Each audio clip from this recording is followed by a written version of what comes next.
Naniniwala ba kayo na hindi daw kayo consider na mahirap kapag kaya nyong gumastos ng 64 pesos sa 3 kainan sa loob ng isang araw? Ayon yan sa NEDA Secretary Arsenio Balisacan.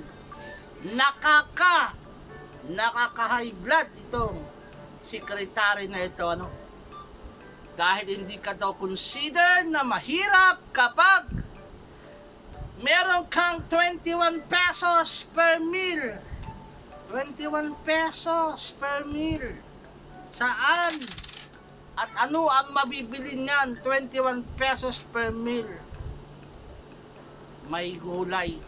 Magkano ba ang isang kanin, di ba? 20 or 15. Isang itlog, 15. I-challenge kaya natin itong itong si NEDA Secretary Arsenio Balisacan na yung sinasabi niya na 64 pesos sa loob ng isang araw, 3 kainan ay hindi na consider na mahirap. Parang wala sa hulog. Wala sa hulog, o di kaya hindi totoo ang kanyang pinagsasabi. Kailangan na yata itong marehab. Kailangan na yata itong marehab, yung mga taong gobyerno ngayon, parang nag-hallucinate na. Kailangan nyo na yatang marehab, Hindi na kailangan ng drug test. Rehab na lang muna. Para yung utak nyo naman ay tumino. Kasi nga, yung mga sinasabi nyo na yan ay hindi yan makatotohanan in realidad. Pumunta kayo sa palengke kung may mabibili yan. 64 pesos. Sa mahal ng bilihin ngayon, grabe. Parang inuuto nila tayo. Itong mga nasa gobyerno. Akala nyo naisip niya 64 pesos. Pwede ka nang hindi makonsider na mahirap. Pagkasahin mo yan mula umaga, tanghali, gabi. Yung 64 pesos na yan, ipangbaon na lang yan sa anak. Wala na. Yung merinda pa, di ba? Merinda pa. Pamasahe. Naku, hindi nag-iisip. Dito yung sa post ng, nakita ko kanina sa post ng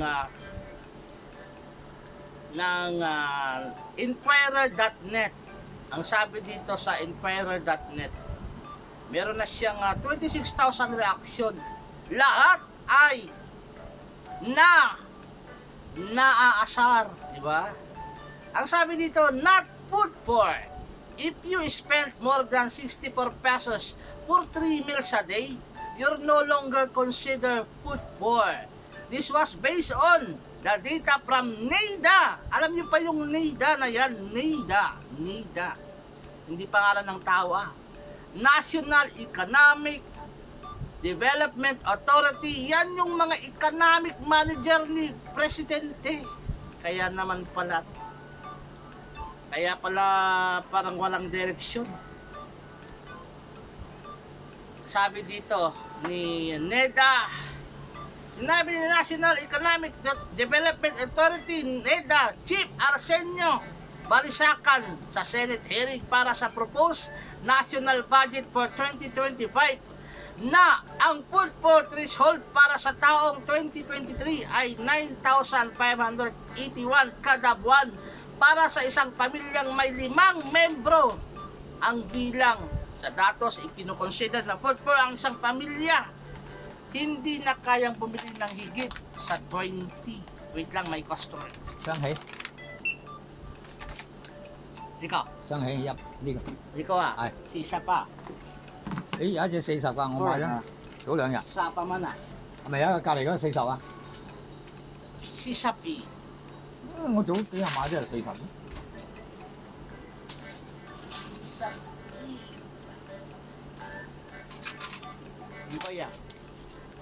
Di ko lang. 18 lang.係咯。你講 18 na sisapi. 我早幾日買40嘅，又唔知過啦。40蚊。你講sisap。嚇？你講sisap。係咯，40咯。我就覺得奇怪點解會有收低我2蚊。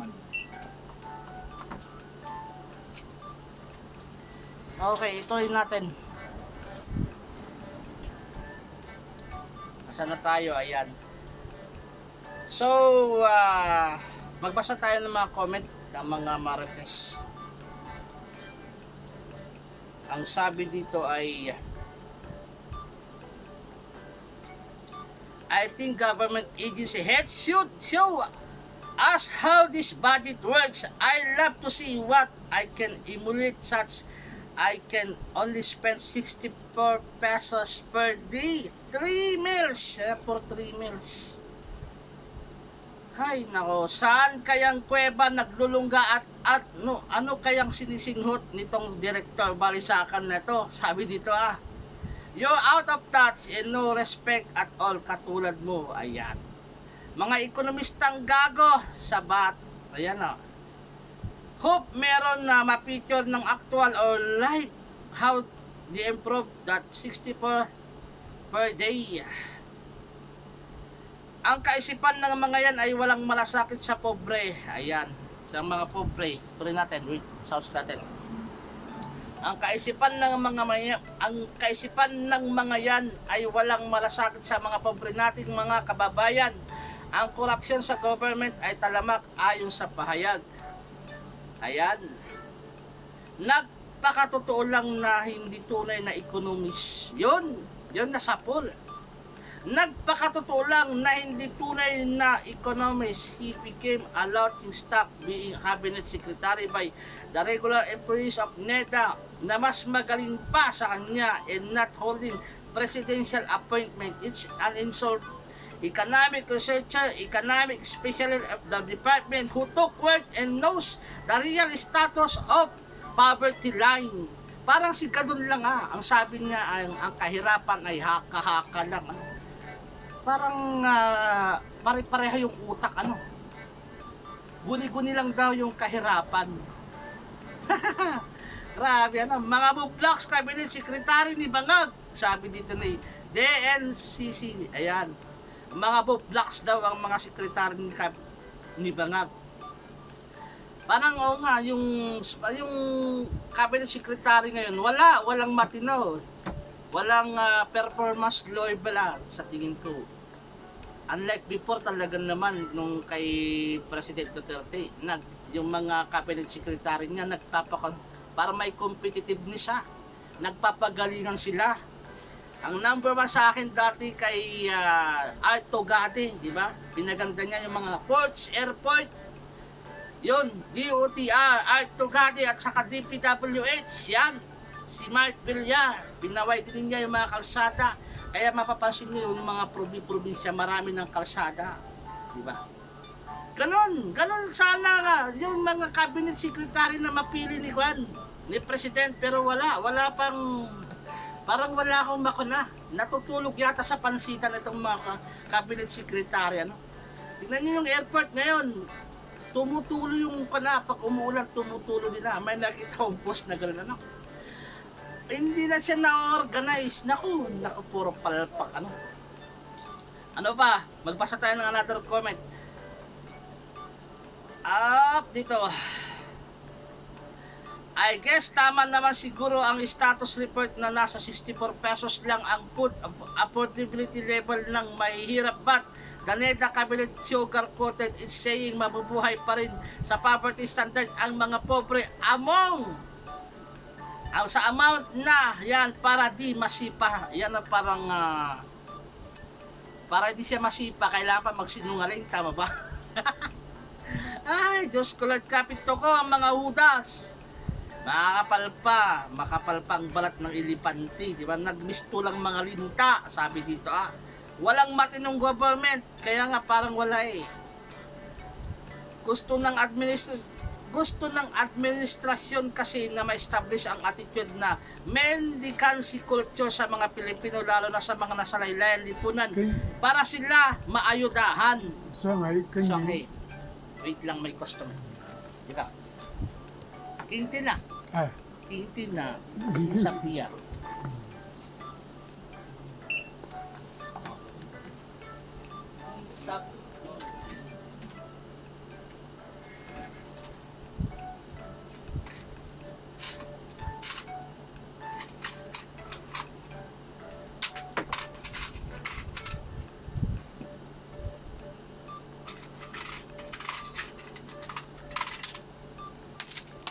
可以啊。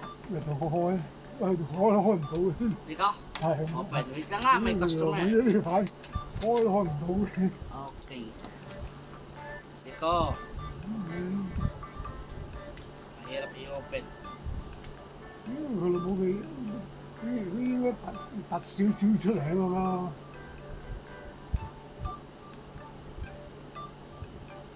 Pakita ko na nga lang. 唔使啦，如果唔係啊，揾火燒得啦。Di ko lang. 如果你真係。Parehas lang naman. Okay na. 人哋啲話啲美國煙全部咧，你突的咁多出嚟啊！屌你老母咩咁鳩嘅，睇我度度都咁樣。Okay. Okay, ituloy natin. Gusto ng administrasyon kasi na ma-establish ang attitude ng mendicancy culture sa mga Pilipino, lalo na sa mga nasa laylayan ng lipunan para sila maayudahan. Sa pag-ayuda, mapipilitan silang iboto sa halalan at manatili sa power. Yan yung napansin ko, bakit kayo nag-aayuda? Wala naman ko na. Wala namang pandemic. Nag-aayuda, ano yan? Ayuda na yan Parang band-aid solution, imbis na yung pera na yan, yung ayuda na yan, inutang yan 500 million na pang-ayuda sa mga tao. Imbis na gawan ng paraan kung paano magkaroon ng maraming livelihood, ang mga mamamayan hindi sinasanay sa ayuda. Diyos ko Lord. Feeling naman mayaman itong country na Pilipinas, third world country na nga lang. Sa bagay, doon nga sa flood control, 1.4 billion a day ang kanilang ginagastos ayon kay Senator Villanueva, diba? 1.4 billion. Magkano ang billion, diba? Billion Ang 1 million, yan, diba? Kunwari, 900 million. 999 million. Ayun, ang billion ay 1,000, 999 billion. Basta, billion, bahala na kayo dyan. Million, billion, trillion. Ang ginastos dyan sa flood control, asan kaya ngayon nila? Trillion. Ang kabuuan na nagastos nila ay 1.3 trillion. Trillion ang nagastos na. Diba? Ang laki. Diyos ko Lord. Kasama yata ito sa kahit-hit ng pulburon, sabi ni may kasama yata ito sa kahit-hit ng pulburon. Binabasa ko lang tong comment. Ayan o. Yan. Ang sabi kasama, yan o.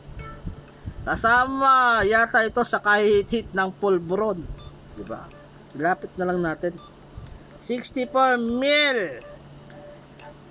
O 64 then divide 3. Yun nga, nasa 20 plus. Iba din mag-isip to mas matindi pa sa sabog. Patunayan mo nga, di ba? Next. Tuyo na, tuyo sa umaga, tuyo sa gabi, tanghali, tuyo sa gabi, tipid sa rice. At mahal masyado, di ba? Tapos sabihin mo hindi ka consider na mahirap. Opo, testingin mo, sir, to prove it your data is correct. Sabi dito Ano pa? Walang kaibayan sa nagsabing 35 pesos na taas sahod, sobra pa. Ano kaya ang magawa ng 35 pesos a day na uminto? Uminto. At ito namang bobo siguro, libre lang kinakain ng taong yan. Di ba? Ano pa? Ayan baon nga ng grade 1 student, 50 pesos, tipid na yun. It is sad to note that one of the highest economic manager of BBM, this kind of idiotic computation and assessment. Idiotic ka daw. Ayan yung mga yung mga sinasabi ng mga kababayan natin Wag din yata to, Diyos ko po, Ama po, wag naman. ibigay sa kanya ang 64 pesos, tas siya na ang bumili ng karinderya, good for 3 meals na yan. Diyos ko, pag siya yung bumili ng 64 yung sa 64, baka isang kainan lang ngayon, di ba? Ano pa, sarap ipalamon ng buo yung 64 pesos sa bunganga ng abnormal na yan. Nakakaputang ginayan. Ginagawang busa-busa mga Pilipino ng mga elisistang politiko, korupsyon. Ayan, red tape, talamak, ayan. Itong gobyerno ito, kanya-kanyang lakad, walang isang direksyon kasi walang konkretong plano sa bansa. Free all, official ngayon, kainis. Parang ngayon ay may kanya-kanya silang kanya-kanyang bulsa. Kanya-kanyang bulsa. Ganun ba yun? Kanya-kanyang bulsa. Parang inuuna yung mga bulsa-bulsa, no? Hindi na iniisip yung mamamayan, iniisip na lang nila. Makakain lang yan ng 3 times a day, 64 pesos. Hindi na yan mahirap. Diyos ko. Gustong diktahan ng abnormal na adik pa ang pagkasahin ng 64 pesos, baon pa lang ng estudyante kulang pa sa pagkain pa, kaya nalipasan na ng gutom itong, di ba? Tumandang walang pinagkatandaan, hindi ko mawari kung kapamilya to. Ano ang kaya pakiramdam ng mga anak at kapamilya nito? Harap-harapang pangluloko sa taong bayan. Ayan. So, nahawa na rin sa amon niyang bangag sa ang pag-iisip nitong mukhang tambasan. Ayan, dapat ipadrag test ito halos lahat ng kabinet. Ayan, parang wala talagang matino sa kabinet. Walang matino ngayon. Ina-underdog ng mga Pilipino, ina-underdog ang mga Pilipino. Payag kayo, ginawang pulubi habang buhay ng mga gagong kongresta ng mga tao maging dependent sa kanila, at sa ayuda, pahayagan natin sila. Yan, isang araw gising mga Pilipino, nasa middle class lahat, nasa sadlak sa kahirapan. 64 pesos para sa masa, para may limpak-limpak silang nakawin galing sa tax ng mga mahihirap. Gonggong din yan, hinayupak na yan. Ganon kalit ang tingin nila sa mga Pilipino. How I miss President Duterte, di ba? Nabangag na si Balisakan, maybe due to the pulburo. Imagine 64 pesos food. Kung isang pamilya divide 64, nakos 14 pesos sa day. Yan, sana ginamit nila sa budget sa SONA na milyon. O, di ba naalala niyo yung SONA? Gumastos sila ng 20 million pesos sa isang araw, sa food. Di ba? Ano pa? Pwede, pero puro itlog, pero di pa rin kasya, kasi 10 pesos ng itlog, ang mahal na din ng tuyo. O di ba 10 pesos ng itlog? Dati mura, na-miss ko yung dating president. Makakabili ka ng 13 kilos na 1 kilong bigas. Si Erap, di ba? Si Erap dati 13 kilos, 15 kilos na 15 pesos na 1 kilong bigas kay Erap dati. At least mas okay pa yun, si Iko na. Kahit pa paano, hindi siya nag-aral ng abogado, pero dati parang kay Erap dati yung mga pandesal, piso lang dati yun, kay Erap. Ngayon naman ay ewan ko pa. Diyos medyo marimar. OMG, 64 pesos sa 3 meals. Anong mabibilin mong pagkain sa 21? Oo, may nakita akong post. Wait lang. May nakita akong post. Challenge niya. Pumunta sa karinderya. Sabi ng karinderya ay quad. Sabi ng nagkakarinderya, ikaw na lang ang ako na lang ang bibili sa'yo ng 21 pesos. Saan na ba yun? Wait, i-con natin. I-search ko nga. Nakita ko kanina yun, na saan na siya? Sabi ng net. Sabi ng net. Saan na yun? Balisakan.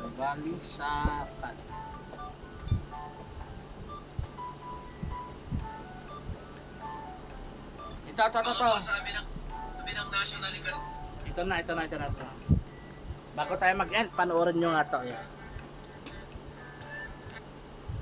Development Authority, 21 pesos per meal lang ang kailangan, okay ka na. Mabubuhay ka na. Nandito ako sa gilid ng SSS, kung saan kumakain yung mga manggagawa, empleyado ng gobyerno. Check natin kung magkakasya yung pinagsasabi ng NEDA. Ate, sabi ng NEDA, kasya daw 21 pesos para makakain. Anong tingin mo doon? Sige po, sila magbenta ng 21 pesos. Akong bibili. Pero sila nabenta. Pero pumunta sila dito, kung pamili sila ng ulam, pero wala silang mabibili. Ganong halaga. Magkano ba yung tinitinda nyo na ulam dito? May 21 pesos ba? Wala. Opo, sir. Sir, bakit ang bibenta niya? Sabi mo, 64 sa isang buong araw. Isang araw. Naku, walang di magkakasya yun. Sige, sir. Bibigyan ko siya ng 64 pesos. Pagkasya niya sa isang araw Siya yun. sa isang araw.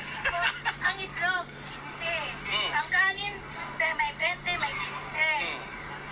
Magkano na yung 30. Sa almusal tanghalian niya, hanggang 90 pesos yung 30 lang. Isang itlog lang, isang kanin. Sa tingin mo, kaya mo yun, sir? Narinig mo yun? Secretary Arsenio Balisacan, mismong mga nagtitinda na sa karinderya nagsasabi, hindi kasya yung pinagsasabi mo. Kundi ba naman kasi kayo pare-parehas na gago dyan sa NEDA at saka Department of Finance? Puro kayo economic assumptions. Hindi nyo alam yung pinagsasabi nyo. Hindi lapat sa realidad sa tunay na buhay ng mga manggagawa at ordinaryong Pilipino. Kaya kung makapagsabi kayo na kapag may more than 21 pesos ka o more than 64 pesos a day sa isang buong araw, di ka na mahirap, tangina mo Arsenio Balisacan. Alam nyo ba mga boss na sabi sa isang pag-aaral ng Ateneo School of Governance, 693 Tuloy natin. Habang may customer. pesos ang kailangan para mabili lahat ng rekado o ingredients para sa healthy na pagkaing Pinoy sa isang buong araw. Alam mo ba magkano ang isang kilo ng bigas, Arsenio Balisacan? Alam mo magkano itlog, mantika, gatas, asukal, kape? Aminin nyo na kasi kung bakit ganyan yung computation nyo. Mga boss, hindi aksidente na ganyan kababa ang computation ng poverty threshold. Pag mas mababa kasi yung computation nila, mas madali nilang i-declare na mas maraming Pilipino ang umaangat mula sa kahirapan. Pwede nilang sabihin na mas gumaganda ang buhay ng milyon-milyong Pilipino dahil yung computation nila ng poverty threshold napakababa. Tignan nyo nga para sa gobyerno, hindi na mahirap ang isang tao kapag meron siyang more than 64 pesos a day na ginagastos para sa kanyang pagkain. Pwede ang resulta nun sa statistics ng mga mahihirap na Pilipino. Mas iimpis, mas kukunti. Yan ang problema sa mga ekonomista natin dito sa bansang to. Ginagamit yung katalinuhan para ululin yung mga manggagawa at mga ordinaryong mamamayan.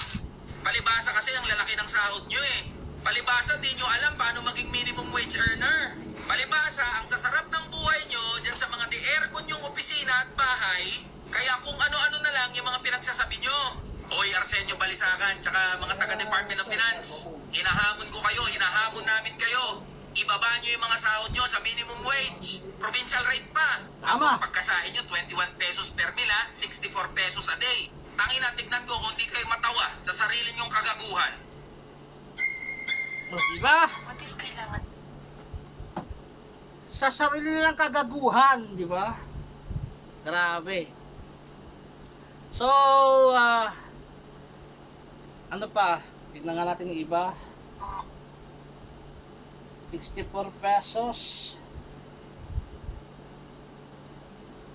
Ibang mga nag-comment, basahin pa natin bago tayo mag-end. Mr. Neda, ayan, sabi ni Trip Noral, i-challenge kita sa 64 pesos Amel na day baka po mamatay po kayo sa gutom sa sikrumura niyo po. Di kayo sanay sa mamurahing pagkain, sabi dito. Diba? Ito pa ang sabi dito, isang tinapay at isang kape katumbas dyan ng 64 pesos pang coffee break. NEDA, ito daw yun, imbis na National Economic Development Authority, ang sinabi dito, ngetang ingot dogyot. Diba? Anong pag-aaral ba ito? Try kaya sa kanila, diba? Isang order na ulam, 70 to 80. na plus 15 pesos na kanin. Sana meron din di lalampas ng 64. Magastos para sa tanghalian patawa. 21 pesos per meal a day, hayop na yan. Pwede chichirya na bangus, 4 pieces, and then 5 pesos lang yun. Ayun, chichirya daw ang ulamin. Dapat kasi ilagay sa pwesto yung government, yung talagang galing sa mahirap. Sama naman. Tama, may point to. Wait lang, pasahin ko nga to. Ay, chat mo. Chat mo. Ang ganda ng comment dito ni Nathan, sabi niya, dapat kasi ang ilagay sa pwesto sa gobyerno ay yung talagang galing sa mahihirap at dumaranas ng hirap para alam niya yung gagawin para sa mahihirap. Puro kasi anak mayaman tong mga nakaupo, kaya di nila alam ang hirap. Diba? May 20 ba ba sa meal? Kanin pa lang yun. Wala pang ulam. Di na tayo umulad. Tulad nitong nasira na tuktok naniwala sa sinasabi. Ayan. Ano pa? Subukan nyo yung i-budget dyan. Tapos itry nyo din mangupaan. Tas bayad pa sa tubig. Kuryente. Okay? May last na. Meron akong last na nga. Kay Amy yata. Amy, tama ba? Amy Marcos.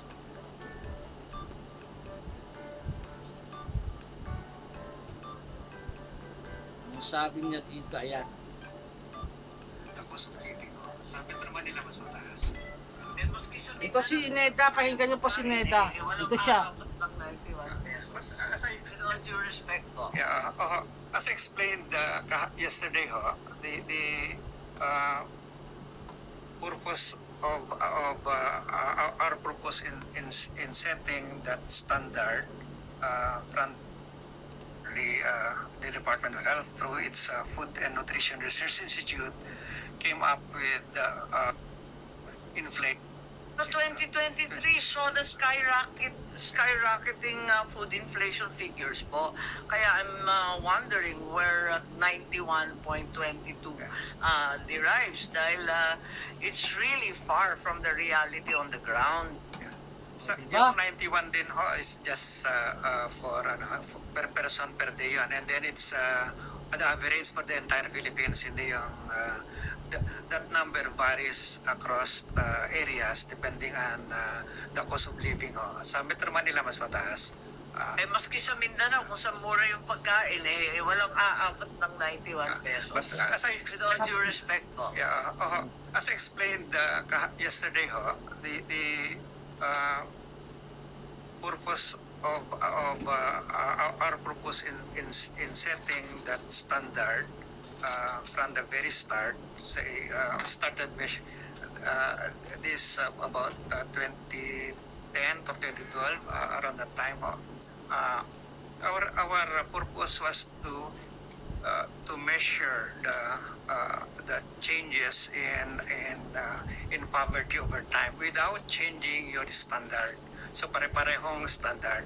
Of course, kung may inflation, we adjust for the inflation. But otherwise, the basket of goods and services constant throughout the time. So ang nangyari, because we wanted to find out whether the programs, the strategies, the policies are making a dent on poverty, whatever that standard or norm that we set up from the very beginning.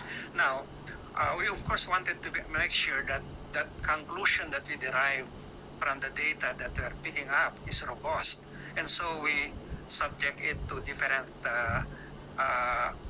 poverty levels. Suppose the poverty level... Yes, but Secretary, the PSA data that you are quoting does not even correlate with the government's other data from the BSP's Consumer Expectation Survey, which makes it very, very clear that the percentage of Filipino households, for example, without savings, has even risen to a yearly average of 65%. Mas totoo yung sa BSP. At nagmamatch ito sa self-reacted poverty ng SWS at yung iba't iba pa. Yan din ang nararamdaman natin at nakikita. Kaya nagtataka ako kasi parang nag-iisa, namumukod tangi yung PSA. Samantalang mismo yung BSP, ibang-iba yung datos eh. I don't think that, Madam Chair, that the metrics are the same and the questions are the same. Iba naman yung tinitingnan ng BSP dun sa tinitingnan na data ng NEDA. The data of PSA are not based on perceptions, whereas the data on hunger are based on perceptions at a given point in time, like that their perception in that week of the survey. Pero sa atin, tinitingnan natin yung buong year. Anong nangyari sa sitwasyon nila, sa incomes nila, sa expenditures nila in the entire year. And it covers not just the cash income, but they're also including the transfers that they receive from the government, the transfers, income transfers that they receive from relatives, locally or abroad. Ganun ho yung ka-comprehensive yung measures ng poverty ng PSA ho. It's not Yes, I understand also that PSA is very undermanned and has real difficulty. But let's make a real effort to have a more realistic assessment of the true extent of poverty and underdevelopment in our country. Thank you po.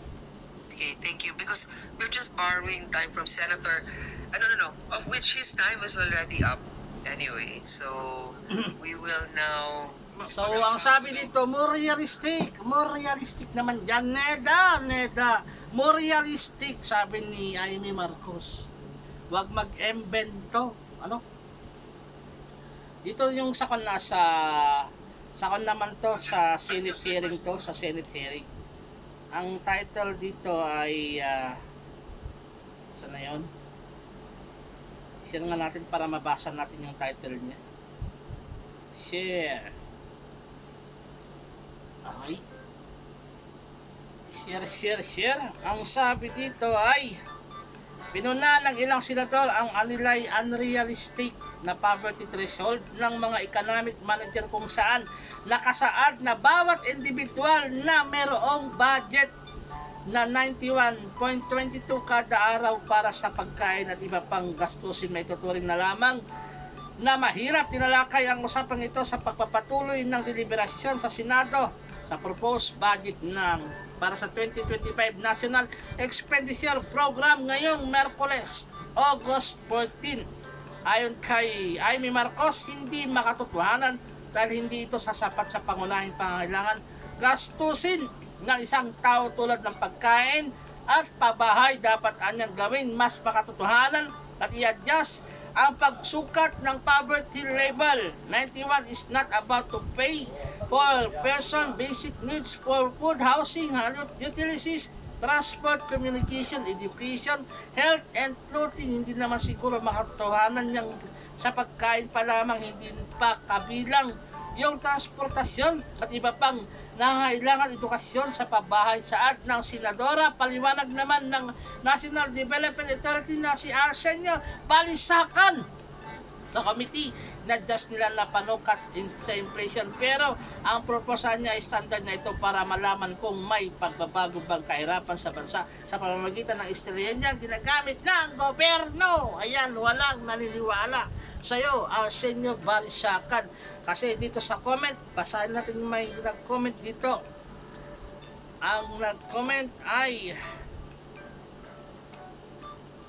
no props yan, Madam Senador. Baka nakaalala yung purpose. Yan, sana all may purpose. Yan na nga yung sinasabi. Purpose. Puro purpose. Kaya hindi tataas ang sahod dahil walang kwentang survey na yan. Kaya hindi nataas ang sahod dahil sa walang kwentang survey na yan. Alam nyo ba, pag ang tao nagsisinungaling, malalaman ang sagot pa lang ay hindi din. Ayun na, nagkagagagana na. Tama nga naman, ang galing naman ng analysis dito Analysis ni Nicole Len. Sabi niya alam niyo po bang ang tao nagsisinungaling nagsisinungaling, malaman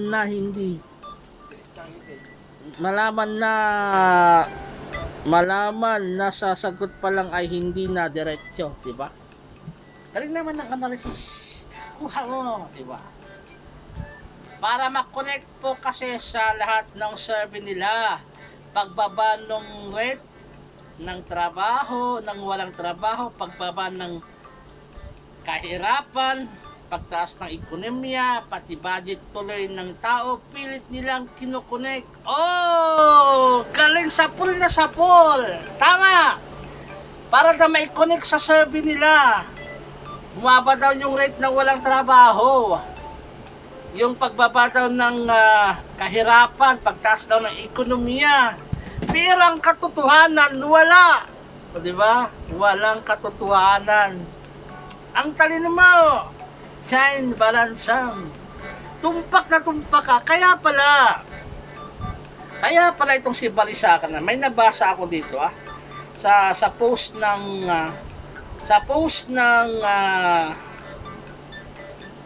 dito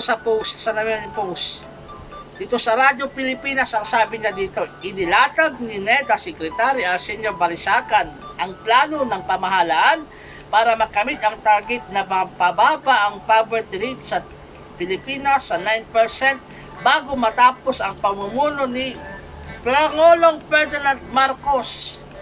Ganun pala yung plano, di ba? Kahit hindi totoo yun. Yung sa actual, sabi nga ni Senador Amy, unrealistic.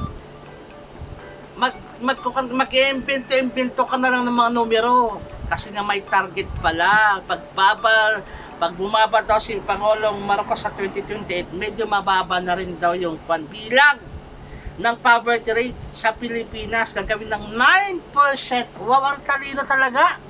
Ang talino. Kaya naman, ano ang sagot? Sige nga, magpan tayo.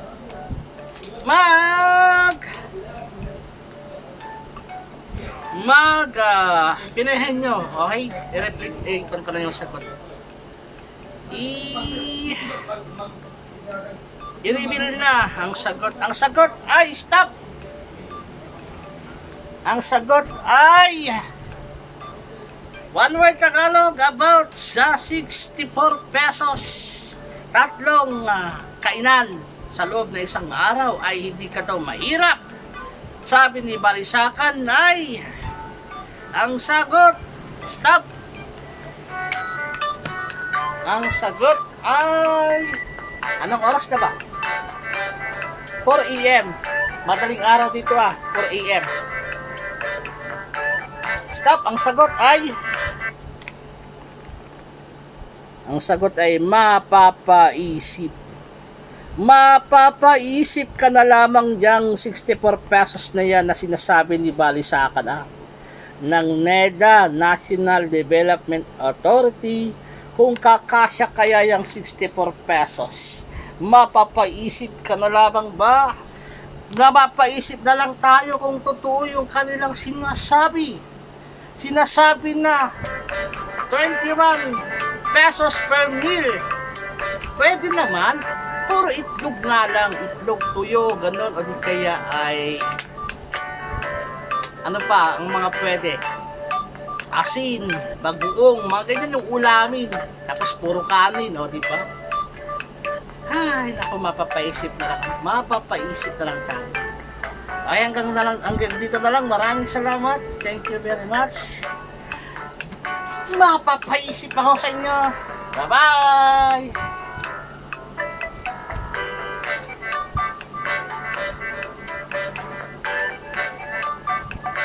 Sayaw muna para 40 minutes saktong 40 minutes, saktong 4 minutes.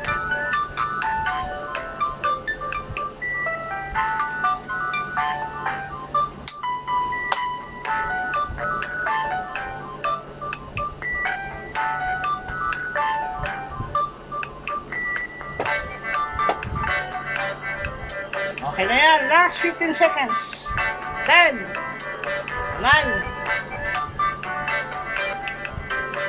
8, 5, 4, 3, 2, 1, bye-bye.